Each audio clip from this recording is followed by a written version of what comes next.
ये बोर्ड पर जितना भी लिखा हुआ आपको दिखाई दे रहा है सभी को बारीकी से और डिटेल से हम लोग क्लियर करते हुए चलेंगे। हेलो दोस्तों, स्वागत है आज एक और नई फिर वीडियो में। आज हम लोग इस वीडियो में सीखेंगे पुष्पों में यानी फूलों में रिप्रोडक्शन, पेड़ पौधा में रिप्रोडक्शन कैसे होता है, फल कैसे लगता है, फल का निर्माण कैसे होता है। आज हम लोग यही सीखने वाले हैं। तो बोर्ड पर अभी बनाए हुए पुष्प, इसी पुष्प पर हम लोग समझेंगे इसके रिप्रोडक्शन के बारे में, जनन के बारे में, जनन कैसे होता है, फल का निर्माण कैसे होता है। तो ध्यान से समझिएगा, यही फूल का फिगर है और एक एक पॉइंट को भी क्लियर करेंगे। इससे पहले आप लोग जाने कि फूल में कितने पुष्पासन यानी पुष्प पात्र होते हैं। तो हम लोग देखें तो पुष्प यानी फूल में 4 प्रकार के पुष्प पात्र होते हैं। नंबर 1 देखा जाए तो हम लोग के बाह्य दलपुंज हो जाता है, जिसे कैलेक्स हम लोग कहते हैं। नंबर 2 दलपुंज, जिसे कोरोला बोलते हैं। और नंबर 3 पुमंग और जयांग होता है।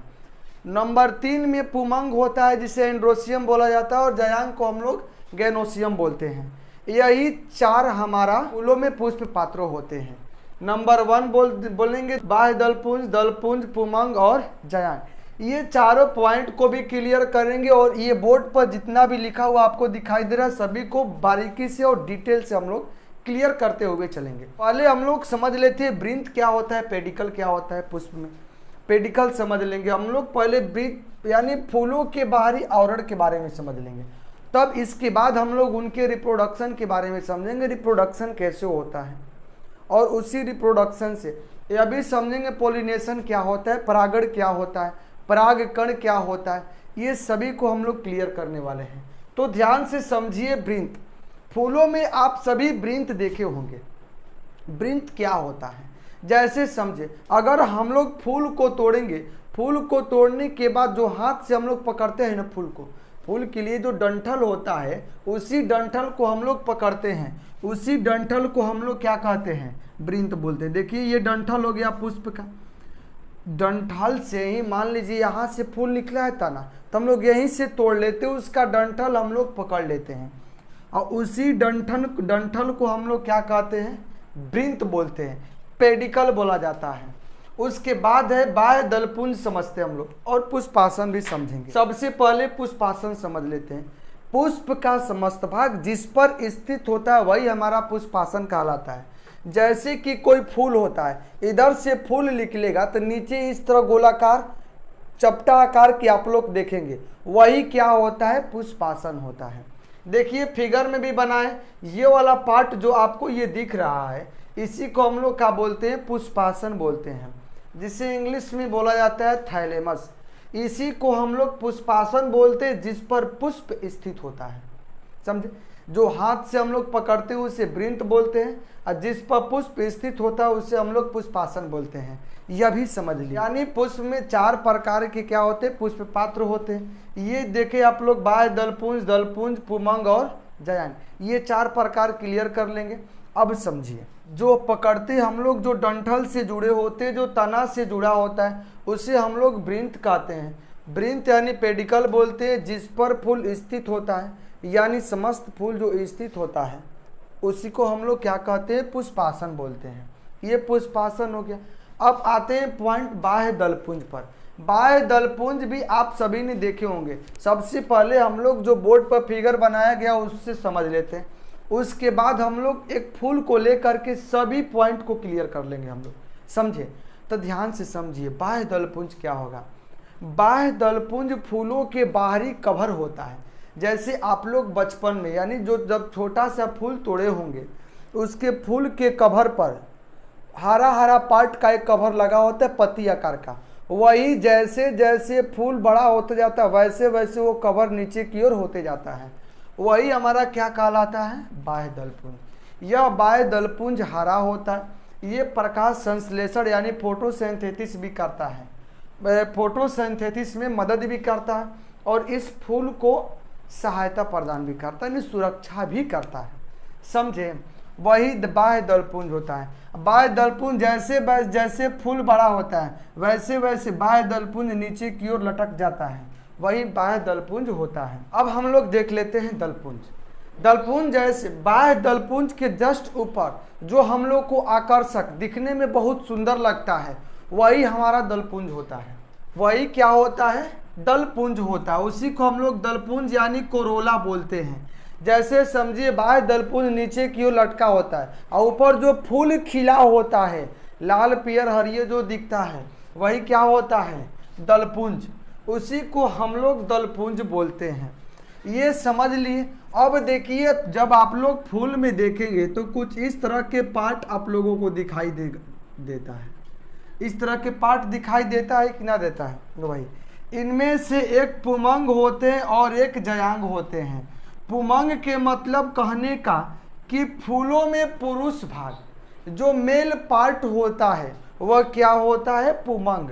और फूलों में जो फीमेल पार्ट होता है उसे हम लोग क्या कहते हैं? जयांग। ध्यान से समझिए, ये जो बड़ा वाला हिस्सा ये दिख रहा है यही फूल का फीमेल पार्ट होता है। और जो इस तरह ये छोटा छोटा हिस्सा दिख रहा है, जो ये आप लोगों के ये छोटा छोटा हिस्सा दिख रहा है ये वाला, यह होता है मेल पार्ट जिसे हम लोग पुमंग कहते हैं।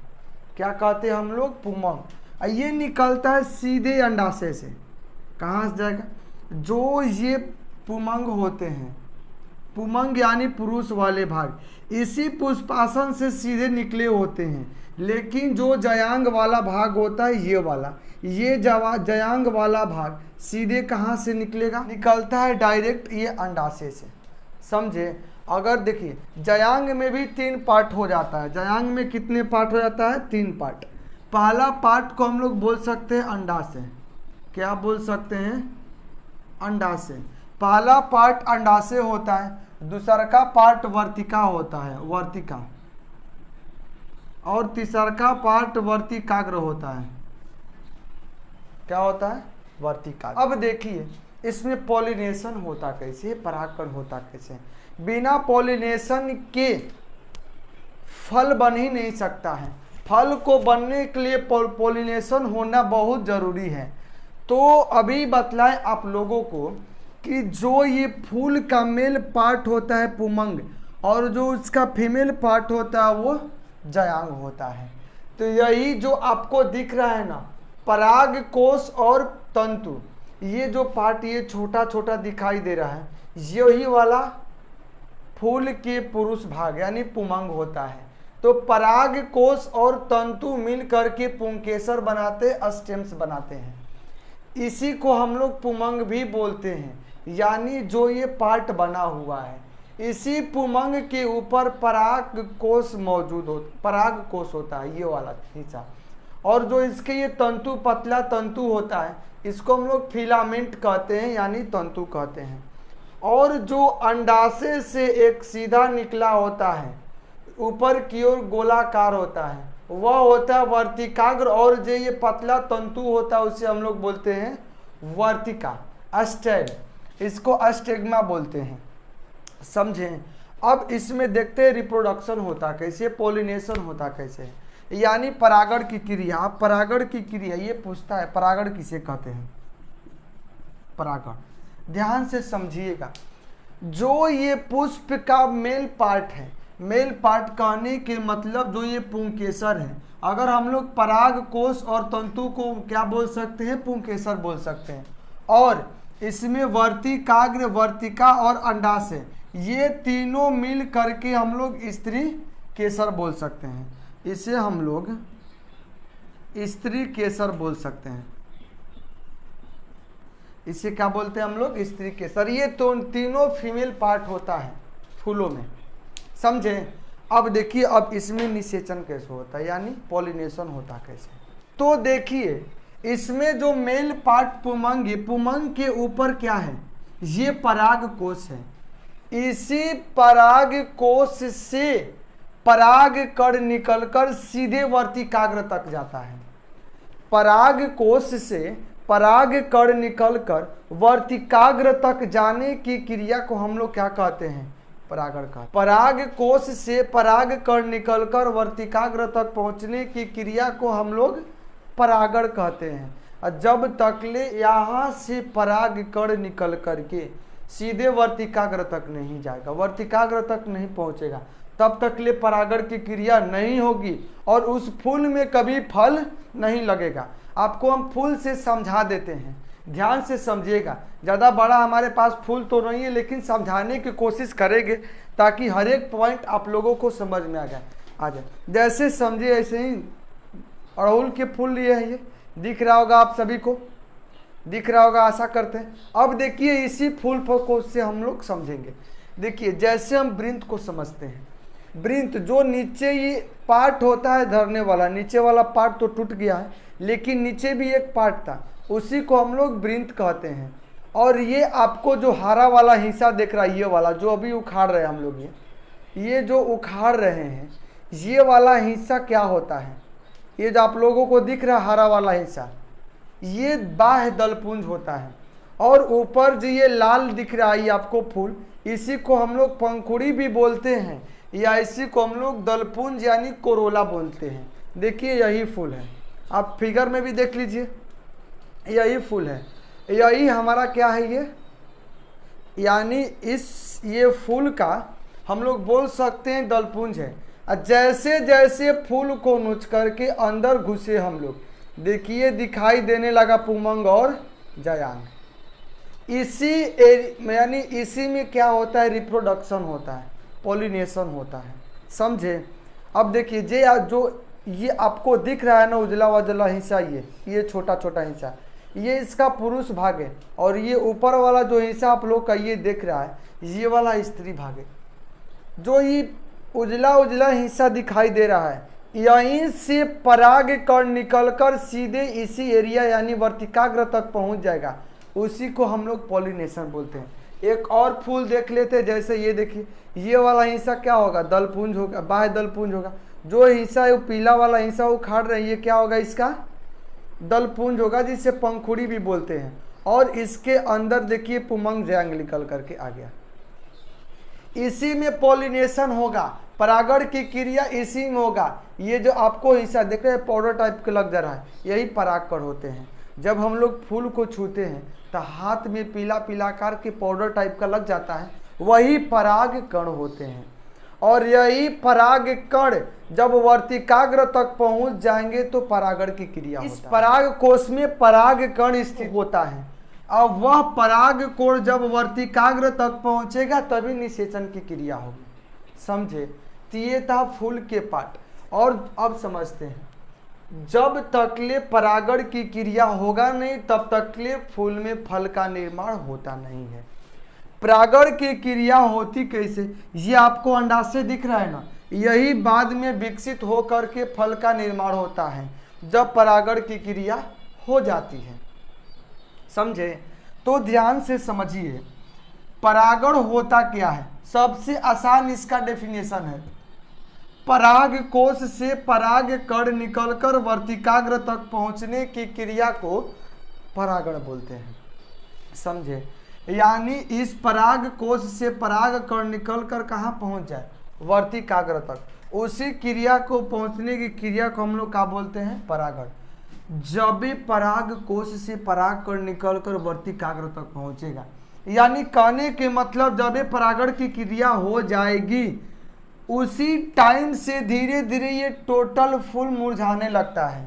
और फूल मुरझाने लगता है, और जो इसका ये अंडाशय है ना, यह अंडाशय फल में विकसित होने लगता है। अब यानी यही अंडाशय फल बनने लगता है, और यही विकसित होकर के एक फल का निर्माण करता है जो हम लोग खाते हैं। समझ गए फल कैसे बनता है। जब तक ले फूलों में परागण की क्रिया नहीं होगी फल बनने नहीं करेगा। यही अंडा से फूल पूछता है क्वेश्चन, फूलों के कौन सा भाग फल में परिवर्तन होता है, फल का निर्माण करता है, अंडाशय। और अंडाशय के अंदर बीजांड होता है, अंडाशय के अंदर बीजांड होता है, तो वही बीजांड बीज में परिवर्तन हो जाते हैं। समझ गई है। तो एक बार हम लोग रिवाइज कर लेते हैं। इसको हम लोग वृंत बोलते हैं, जो हाथ से हम लोग डंठल पकड़ते हैं। और जो पुराना वाला जो पत्ती टाइप के हिस्सा हरा हरा होता है उसे बाह्य दलपुंज बोलते हैं। और जो फूलों में रंग बिरंगी कलर के दिखता है, जो लोगों को आकर्षित करता है, वो आकर्षक जो पत्ती होता है उसे हम लोग दलपुंज बोलते हैं, दलपुंज बोलेंगे। और इस फूल में जो फीमेल पार्ट होगा, पुरुष भाग होगा, उसको हम लोग पुमंग बोलते हैं। और स्त्री वाले भाग को जयांग बोलते हैं। पुमंग में दो पार्ट हो जाता है, पुमंग को हम लोग पुंकेसर भी बोल सकते हैं, इसे पुंकेसर बोला जाता है, अस्टेम्स बोला जाता है। पुमंग यानी पुंकेसर में पराग कोष और तंतु होते हैं। ये जो ऊपर का गोल हिस्सा होता है ये पराग कोष होते हैं। क्या होता है? ये पराग कोष होता है। इसी पराग कोष में पराग कण स्थित होता है और यहीं से जब पराग कण वर्तिकाग्र तक पहुंचेगा वही कहा जाता है पॉलिनेशन। बार बार पॉलिनेशन पर जोर दे रहे हैं। जब तक ले पॉलिनेशन नहीं होगा तब तक ले समझिए फल का निर्माण नहीं होगा। अब बात आता है ये पॉलिनेशन होता कैसे है। क्या यहाँ से यानी पराग कोष से पराग कण निकलकर सीधे वर्तिकाग्र तक पहुंच जाता है? तो नहीं, ऐसा नहीं होता है। यहाँ से जो परागकण, अभी बोले परागकण हाथ ले, फूलों को हाथ से जब टच करेंगे तो हाथ में पीला पीला पाउडर आकार के लग जाता है। वही पाउडर टाइप के जो लगता है, भुरभुरा पदार्थ लगता है, वही परागकण होता है और वही परागकण यहाँ पहुँचना होता है। तो वो पहुँचाने के काम छोटे छोटे कीट कर देते हैं। फूल तो दिखने में आकर्षक होता है, फूल आकर्षक होकर करता है दूसरों को आकर्षित करने के लिए। वह छोटे छोटे कीटों को आकर्षण करता है ताकि छोटे छोटे कीट हमारे ऊपर आकर के बैठे और पॉलिनेशन की क्रिया हो जाए। समझे? तो छोटा कीट आकर के यहाँ पर बैठेगा तो यहाँ के जो पराग कण अपने पैरों के माध्यम से इधर उधर ला करके यहाँ टच करा देगा। जब इससे पराग कण जाकर के वर्तिकाग्र तक पहुँच जाएगा समझिए पॉलिनेशन हो गया। अगर वर्तिकाग्र तक नहीं पहुंचा तो पॉलिनेशन नहीं हुआ, यानी परागण की क्रिया नहीं होगा। परागण की क्रिया को हम लोग पॉलिनेशन बोलते हैं। समझे? कीट दोबारा तो समझ लिए परागण हो जाता है। या कोई मनुष्य जा कर के फूल को सहलाएगा, कितना सुंदर फूल है, मनुष्य हाथ से जब फूल सहलाता है उससे भी परागण की क्रिया हो जाती है। हाथ में पराग कण लग करके वर्तिकाग्र तक सीधे जब हम लोग फूल को सहलाएंगे, इस तरह सहलाते वक्त मतलब एक फूल दूसरे में टच करेगा ना, तो टच करेगा तो परागण की क्रिया हो गया। वहीं से मतलब ज़्यादा दूरी को भी नहीं करता है। जब फूल को सहलाया जाएगा इस तरह, ये दोनों आपस में टच करेंगे कि ना करेंगे? टच कर जाएगा। तो टच करेगा तो पॉलिनेशन की क्रिया होगा, टच नहीं करेगा तो पॉलिनेशन की क्रिया नहीं होगा। छोटे छोटे कीट द्वारा हो जाता है, मनुष्यों द्वारा हो जाता है या हवा के द्वारा होता है। प्राकृतिक खुद ही कर देती है। जैसे समझिए हवा जब बहता है, वायु बहता है तो पेड़ पौधा के जो पत्ती होता है, फूल होता है, इधर उधर टक्कर खाने लगता है। उसी टक्कर के फल स्वरूप क्या होता है? परागण की क्रिया हो जाती है। एक फूल उस फूल से टकराएगा, वो फूल इस फूल से टकराएगा। जब उसका जो परागकण होता है, इसका परागकण उसके पास चला जाएगा, उसका परागकण इसके पास, किसी तरह पराग वर्तिकाग्र तक पहुंच जाए परागकण। समझे? पराग कण वर्तिकाग्र तक पहुंच गया तो पॉलिनेशन हो गया, परागण की क्रिया हो गया। और परागण की क्रिया होता है तो परागण की क्रिया जब हो जाएगा तो वही धीरे धीरे क्यों किसका विकास होने लगता है? अंडाशय का। यही धीरे धीरे अंडाशय का विकास होकर के फल का निर्माण करता है। और जो इसमें बीजांड होता है वह बीजांड विकसित होकर के क्या करता है? बीज का निर्माण करता है। समझ लिए? अब देखिए, एक रात में भी फूल खिलने वाला होता है और दिन में भी फूल खिलने वाला होता है। जो फूल रात में खिलता है वह फूल दिखने में अधिक आकर्षक होते हैं, अधिक देखने में सुंदर लगेंगे। ऐसे आकर्षक होना भी चाहिए। जब फूल आकर्षक होता है ना तो फूल पर चारों तरफ से भंवरा जो कीट होता है उस पर आकर्षित होकर के जा कर के बैठता है रस पीने के लिए, रस चूसने के लिए जा कर के वहीं पर बैठेगा। तो मतलब पॉलिनेशन की क्रिया होगा कि नहीं होगा? पॉलिनेशन की क्रिया हो जाएगा। और रात में जो फूल खिलने वाला होता है वह सफ़ेद होता है और अधिक सुगंधित फूल होता है। समझे? तो रात में फूल खिलने वाला सुगंधित होता है जबकि दिन में फूल खिलने वाला आकर्षक होता है। वो अब बोला जाए कि वो सुगंधित क्यों होता है तो ध्यान से समझिए, रात में लाइट नहीं होता। जब लाइट नहीं होगा तो मतलब फूलों से आकर्षित होकर कीट जाएंगे किसे? नहीं जाएंगे। तो वही फूल सुगंधित होता है, उसका गंध को सूंघ ले करके फूल तक पहुंच जाता है कीट। जब कीट फूल पर पहुंच जाएगा, फूल पर बैठेगा तो पॉलिनेशन की क्रिया होगी। और पॉलिनेशन की क्रिया हो जाता है तो वही धीरे धीरे उसका भ्रूण निर्माण होने लगता है। वही भ्रूण विकसित होकर के फल में परिवर्तन होता है और फिर उसी फल को हम लोग खा लेते हैं। समझे? तो ये हर एक पौधे के फूलों में होता है। जब तकले पोलिनेशन नहीं होगी तब तकले फसल नहीं होगा। जैसे सरसों ले लिए, सरसों फुला जाता है। अब समझिए सरसों को अगर टच करिएगा आप लोग तो हाथ में पीला पीला कलर के लगता है कि ना लगता है, वही परागकण होते हैं। और वही जब हम लोग हाथ से सहलाते हैं या हवा चारों तरफ मारता है जो पीला पीला फूल होता है, तो फूल को हाथ से सहलाएंगे तो हाथ में लग जाएगा परागकण, वही जा करके वर्ती फिर टच करेंगे वर्तिकाग्र तक पहुंचेगा, वर्तिकाग्र तक पहुंचेगा तो क्या होगा, पॉलिनेशन हो जाएगा। तो किसी तरह भी होना चाहिए पॉलिनेशन, परागकण को वर्तिकाग्र तक पहुंचना चाहिए, तब जाकर के पॉलिनेशन होता है और पॉलिनेशन हो करके भ्रूण का विकास होगा। आई होप कि ये फूल समझ लिए होंगे। एक बार फिर से रिवाइज कर देते आप लोग को, इसको मिटाते या स्क्रीनशॉट ले लीजिए। अब ध्यान से समझिएगा, फूल में 4 गो पुष्प पात्र आप लोगों को समझाए हैं। फूल में कितने पुष्प पात्र होते हैं, 4 पुष्प पात्र होते हैं। फूल में 4 प्रकार के पुष्प पात्र होते हैं। पहला नंबर बाह्य दलपुंज केवल, और दूसरा नंबर दलपुंज होता है, और ये तीसरा नंबर होता है पुमंग, और चौथा नंबर होता है जयांग। ये जयांग समझो कि फीमेल पार्ट होता है फूलों में, ये पुरुष पार्ट होता है, और ये दोनों सहायक अंग होते हैं फूलों के, और ये दोनों सहायक अंग फूलों के होते हैं, समझे। यही दोनों से पोलिनेशन की क्रिया होती है। पुमंग अगर देखें को बोल सकते हैं पुंकेसर बोलता है लोग, इसको पुंकेसर बोलता है, इसको स्त्री केसर बोलता है, समझे। कहीं की किताब में लिखा होता है पुमंग को पुंकेसर, इसको स्त्री केसर बोलते हैं। कई सारा स्त्री केसर से मिल करके क्या बन जाता है, जयांग बना होता है। और समझ ले पुमंग में 2 हिस्सा हम लोग समझे, पुमंग में हम लोग 2 हिस्सा समझे। एक तंतु समझे, जो पतला तंतु इस तरह बना होता है ना, इस तरह जो फूलों में, वही तंतु, ये वाला तो पराग कोष हो गया, और जो ये पतला तंतु आकार के दिखता है ये तंतु होता है, और ये वाला पराग कोष होता है। क्या होता है, पराग कोष।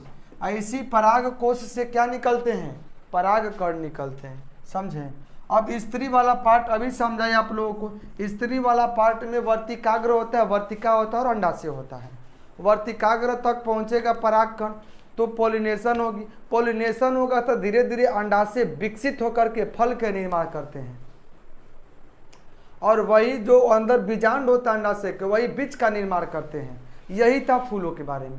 पॉलिनेशन की क्रिया मनुष्य द्वारा भी हो जाता है, कीट द्वारा भी हो जाता है, हवा के द्वारा भी हो जाता है। एक फूल का परागकण दूसरे फूल में भी चला जाता है, उसका परागकण इस वाले फूल के भी आ सकते हैं। परागण की क्रिया किसी तरह भी हो सकता है, केवल एक फूल के अंदर। एक विशेष प्रकार के जो फूल होता है, अगर सरसों पर देखा जाए तो सरसों की जब हवा आएगा, एक वायु से एक दूसरे में इधर उधर टच करेगा कि नहीं करेगा, टच करेगा तो पॉलिनेशन हो जाता है। पॉलिनेशन होगा तो अधिक मात्रा में, बहुत अधिक मात्रा में सरसों का उत्पादन होगा, समझे। वह कीट द्वारा भी हो जाता है, इसीलिए देख बोला जाता है मधुमक्खी पालन से जो सरसों के उत्पादन में और वृद्धि आ जाता है। क्यों आता है मधुमक्खी पालन से, जब मधुमक्खियाँ रस को लेने के लिए सरसों के फूलों पर बैठती है तो पोलिनेशन करा देती है, परागण करा देती है। जब परागण हो जाएगा तो उसके अंडाशय में अब भ्रूण बनेगा, वही भ्रूण विकसित होकर के किसका निर्माण करते हैं, फल का निर्माण करते हैं। वही भ्रूण विकसित होकर के सरसों का निर्माण करेगा। अब जब पोलिनेशन हो जाएगा, जब सरसों यानी बीजांड फल में बनने लगेगा, जो बीजांड होता है, फूल तो मिटा दिए, जो बीजांड होता है अंडाशय, जब अंडाशय फल में विकसित होने लगेगा तब धीरे धीरे फूल सुखा करके खत्म हो जाता है। देखे होंगे कोई सब्जी भी, आप सब्जी खाते हैं तो उसके जो कोन पर होता है सबसे अंतिम छोरा पर, तो अंतिम छोर पर फूल सूखा होता है, समझिए। वही पोलिनेशन हुआ रहता है, और पोलिनेशन हो जाता है तो धीरे धीरे अंडाशय में फल का निर्माण होने लगता है, वह फूल सूख जाता है। कोई भी फूल खाइए, नेनुआ ले लीजिए, लौकी ले लीजिए, भिंडी ले लीजिए, कोई भी लीजिए, फल लीजिए या सब्जी लीजिए, बिना पोलिनेशन को वह फर ही नहीं सकता है। तो आई होप कि ये आपको समझ में आया होगा। आज के लिए हम लोग इतना ही यंत्र करते हैं, तब तक के लिए मिलते हैं अगले टॉपिक पर। जय हिंद।